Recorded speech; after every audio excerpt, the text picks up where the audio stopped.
Hello friends, welcome to my channel Two Brothers.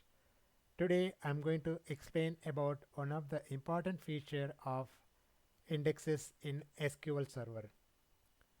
Let's try that with a practical example.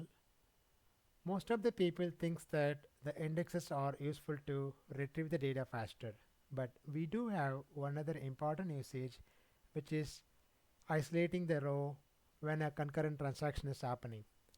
Let's try that with a table called a security price. So this table is a plain vanilla table. There is no index defined, there is no primary key, there is no any other constraint. So when I select this, when I select the data from this table, all the records, right, it's 1900 plus, right?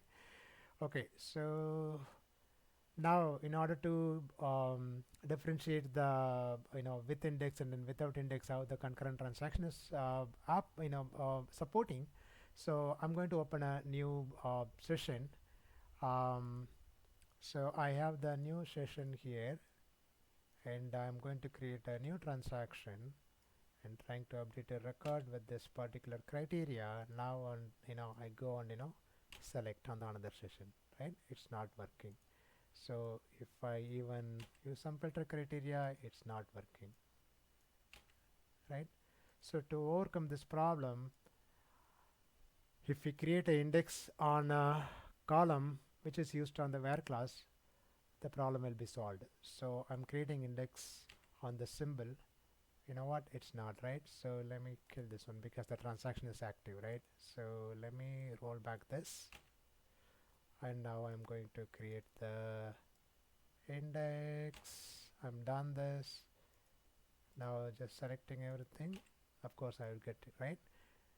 But if I go and open a transaction on another session and try to update a record, but this transaction is still open. I haven't committed or rolled back, right? So it's an open transaction. So if I go and select everything from the table, I'm not getting anything, right? It's blocked. So if I go and look at the open session here, you can see the blocking, right? So let me go back here and stop this. If I try with other records, I'm getting, right?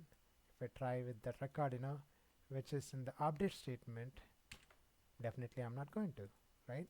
So even if I include this here in the in class, it will be blocked because it is part of the update. So let me remove this and Control Z. Now if I run it, I would get it, but the particular record which is in the update statement, which will not be retrieved. And then if I do everything, it's not going to, because it is having the table level lock, right? So now I go and commit the transaction. Committed.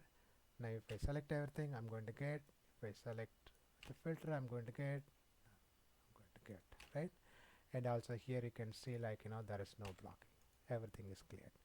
So this proves that having the index on a table definitely going to be useful for the DML operation as well when concurrent transaction is happening. Sometime we end up with having the lengthier transaction, and that may lead to the blocking or the deadlock. So to avoid this sort of problem, definitely we have to have the index. If people don't want to create the primary key or something, at least have the index on a particular column which is used on the var class for your DML or maybe just select statement as well.